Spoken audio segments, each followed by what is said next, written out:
My eldest son loves playing football. He's part of a team that do pretty well in the local tournaments, and as part of their training, his coach has tasked all of the team to be able to do keep-ups for at least a minute.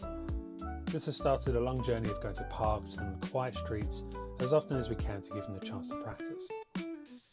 My wife had a great idea to chart his progress, having him fill in a paper chart with his highest count that he can do in a given session. We even took the chart on a family trip to the UK, to which I stupidly forgot to bring back with me, but what it did for his motivation was great, and so I've been working on a digital version that I can always have with me and never forget about. For this project, I set myself some constraints to get a prototype off the ground ASAP, but still make it something I'd want to use. First off, it has to be free. Apart from the tool costs to build, I have no budget for this. It has to be mobile first. I need to be able to use this outside as I don't really want any broken windows in my house.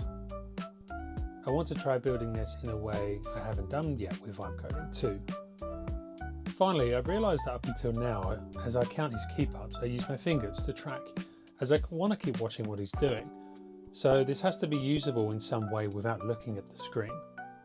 I started out mapping out a simple flow for the screens I'd want to build to get something usable. And thanks to the phone being able to record so much more contextual information than just my fingers, I listed out the kinds of data I'd want to be able to capture in each session.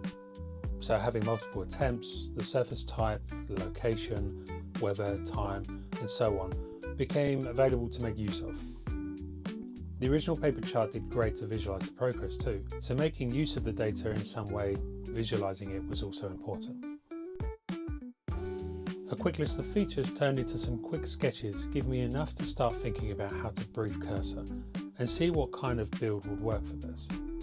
While I could have gone down the Xcode route again like I've done with my other experiments, the apps need to be reinstalled on a weekly basis going down the free route.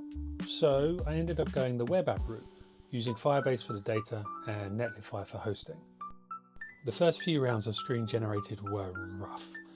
I'm still figuring out the right way to approach prompts for this, and I still find myself going in circles with Cursor sometimes, as we try to make an approach work when there was probably a simpler or better way to go about doing things.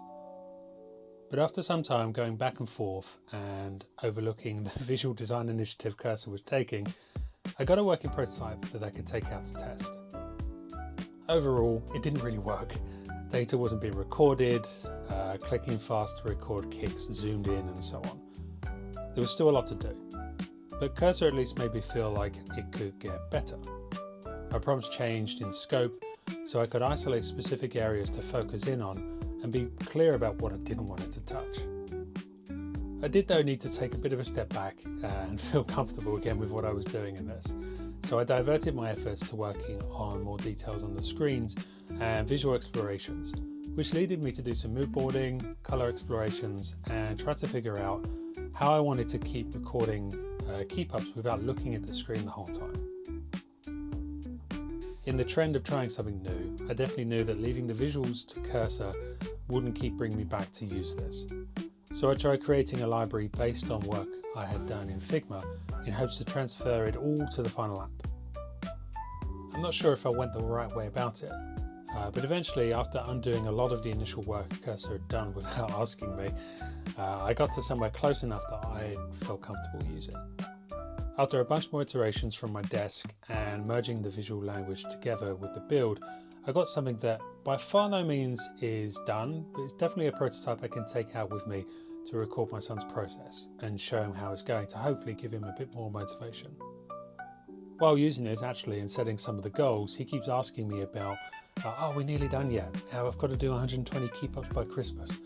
And I get to show him. So it's definitely something that was definitely a little bit harder to do with just the paper. And so far so good. I'm going to keep cracking away and hopefully learn a little bit more about vibe coding in the process.